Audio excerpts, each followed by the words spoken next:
2. El ego y la falsa autonomía.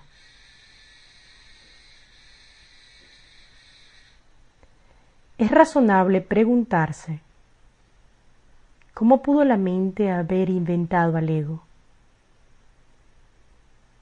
De hecho, esa es la mejor pregunta que puedes hacerte. Sin embargo, no tiene objeto dar una respuesta en función del pasado, porque el pasado no importa, y la historia no existiría si los mismos errores no siguiesen repitiéndose en el presente. El pensamiento abstracto es pertinente al conocimiento, porque el conocimiento es algo completamente impersonal. Y para entenderlo, no se necesita ningún ejemplo.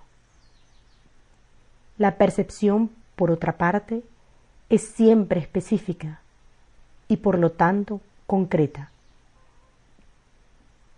Todo el mundo inventa un ego o un yo para sí mismo, el cual está sujeto a enormes variaciones debido a su inestabilidad. También inventa un ego para cada persona a la que percibe, el cual es igualmente variable.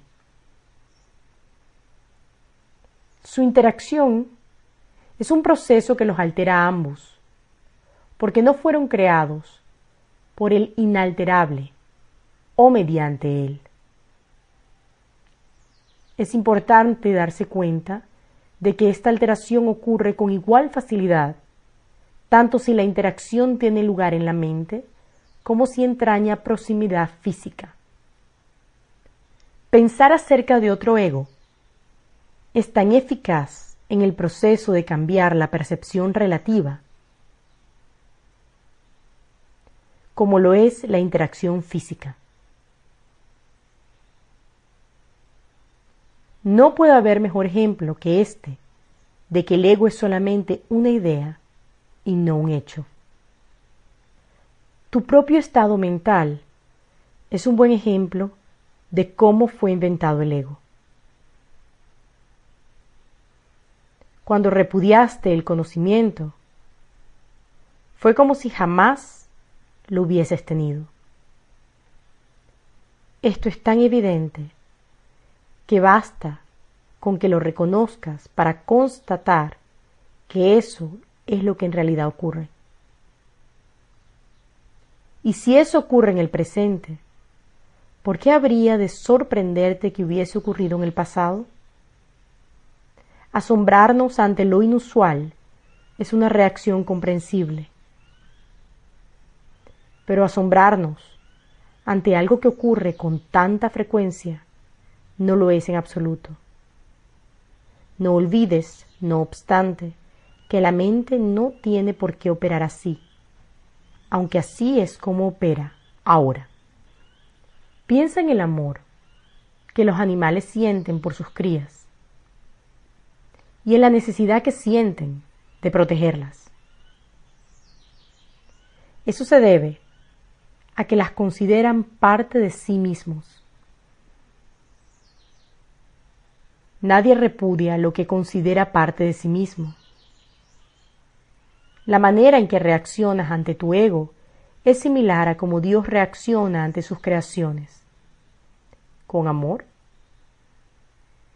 con protección y con caridad. Tus reacciones ante el yo que inventaste no son sorprendentes.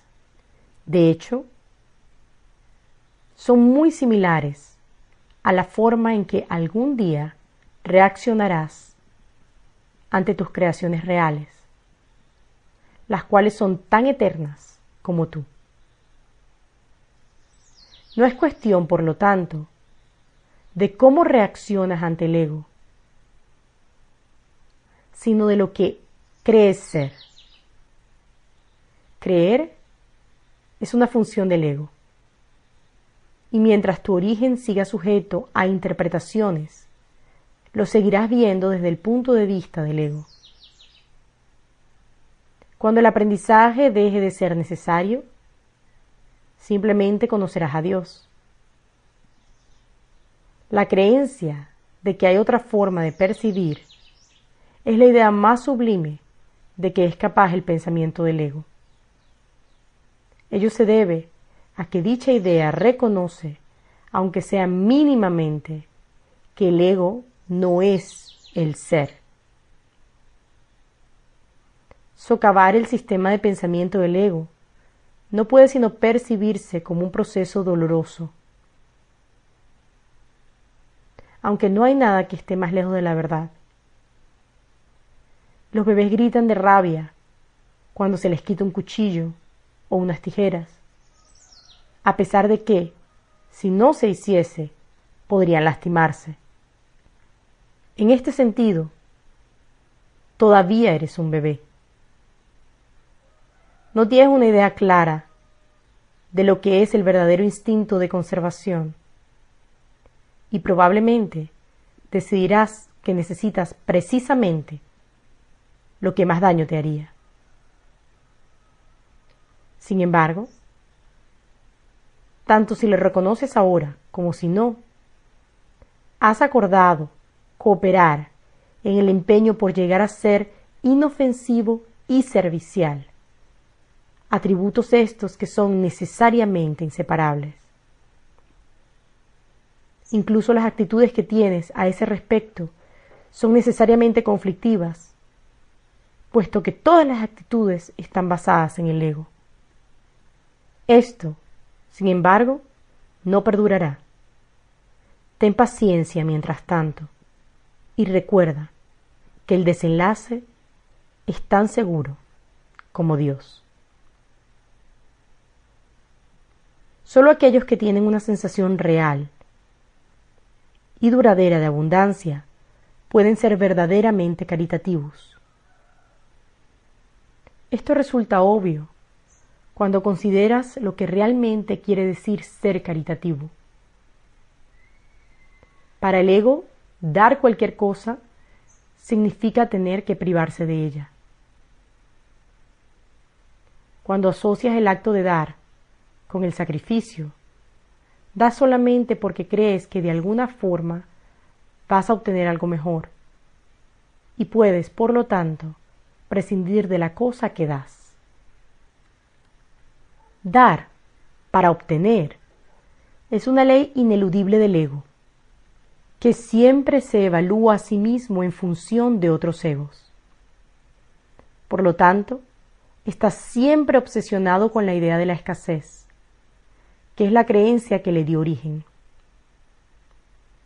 Su percepción de otros egos, como entes reales, no es más que un intento de convencerse a sí mismo de que él es real.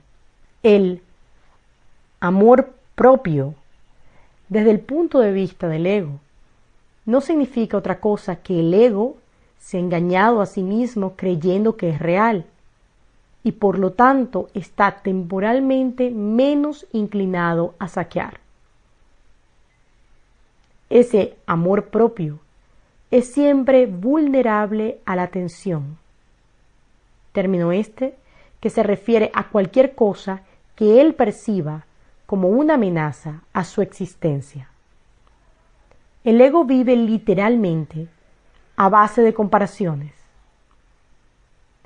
La igualdad es algo que está más allá de lo que puede entender y por lo tanto le es imposible ser caritativo.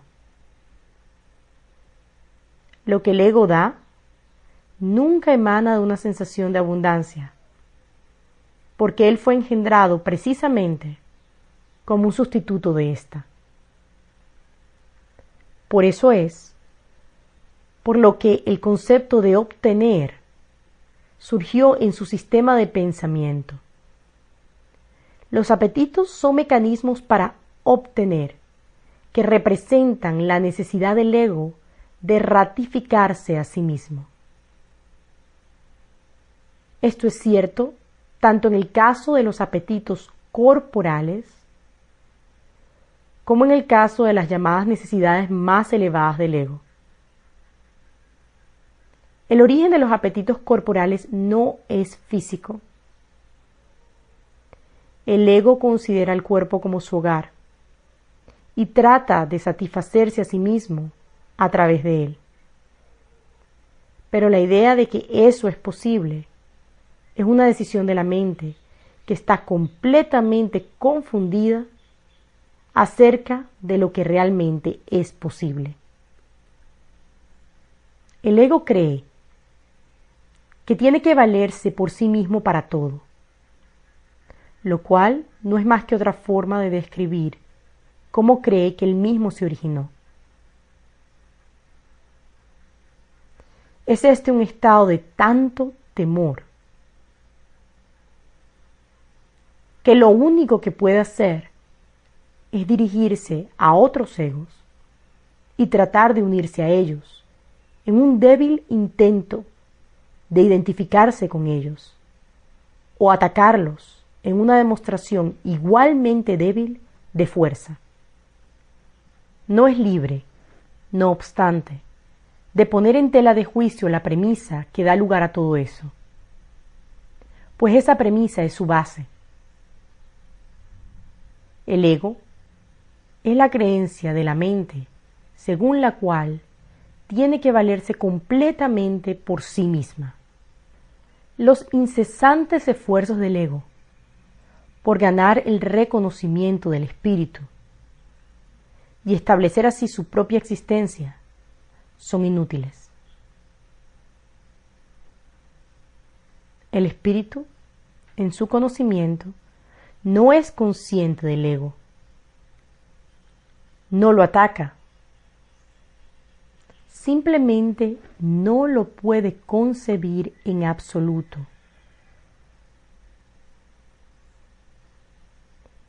Aunque el ego tampoco se percata del espíritu,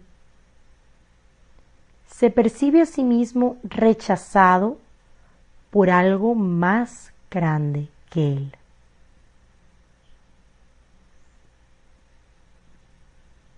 Por eso es por lo que el amor propio, tal como el ego lo concibe, no puede por menos que ser ilusorio. Las creaciones de Dios no crean mitos. Si bien el esfuerzo creativo se puede trocar en mitología, esto puede suceder, sin embargo, solo bajo una condición: lo que fabrica deja de ser creativo. Los mitos pertenecen exclusivamente al ámbito de la percepción, y las formas que adoptan son tan ambiguas, y su naturaleza está tan marcada por la dicotomía entre el bien y el mal, que ni siquiera el más benévolo de ellos está exento de connotaciones aterradoras. Los mitos y la magia están íntimamente relacionados, ya que los mitos generalmente tienen que ver con el origen del ego, y la magia con los poderes que el ego se atribuye a sí mismo. Los sistemas mitológicos incluyen, por lo general, alguna descripción de la creación y la conectan con su forma particular de magia. La llamada lucha por la supervivencia no es más que la lucha del ego por prolongar su propia existencia, así como la interpretación que ha hecho con respecto a su comienzo. Este comienzo casi siempre se asocia con el nacimiento físico, ya que resulta difícil sostener que el ego existía antes de ese momento. Los más religiosos de los mitos basados en el ego puede que postulen que el alma existía antes y que seguirá existiendo después de un lapso temporal de vida en el ego. Algunos postulan incluso que el alma será castigada por este lapso. La salvación, no obstante, no es aplicable al espíritu, pues éste no está en peligro y por lo tanto no tiene que ser rescatado. La salvación no es otra cosa que mentalidad recta, que aunque no es la mentalidad uno del Espíritu Santo, se debe alcanzar antes de que la mentalidad uno pueda ser reinstaurada. La mentalidad recta conduce automáticamente al siguiente paso, ya que la percepción correcta está completamente exenta de cualquier forma de ataque y por lo tanto la mentalidad errada desaparece. El ego no puede sobrevivir sin hacer juicios y por consiguiente se le abandona. La mente tiene entonces una sola dirección por la que avanzar. La dirección que sigue es siempre automática, pues no puede sino acatar los dictados del sistema de pensamiento al que se adhiere. No se puede hacer demasiado hincapié en el hecho de que corregir la percepción es simplemente un expediente temporal. Dicha corrección es necesaria únicamente porque la percepción falsa es un obstáculo para el conocimiento, mientras que la percepción fidedigna es un trampolín hacia él. El valor de la percepción correcta reside en la conclusión inevitable de que toda percepción es innecesaria. Esto elimina el obstáculo por completo. Te preguntarás, ¿cómo puede ser posible esto mientras parezca que vives en este mundo? Esa es una pregunta razonable. No obstante, tienes que asegurarte de que realmente la entiendas. ¿Quién es el tú que vive en este mundo? El espíritu es inmortal y la inmortalidad es un estado permanente. El espíritu es tan verdadero ahora como siempre lo fue y lo será siempre, ya que no entraña cambios de ninguna clase. No es un continuo, ni se puede entender tampoco comparándolo con un opuesto. El conocimiento nunca admite comparaciones. En eso estriba su diferencia principal con respecto a cualquier otra cosa que la mente pueda comprender.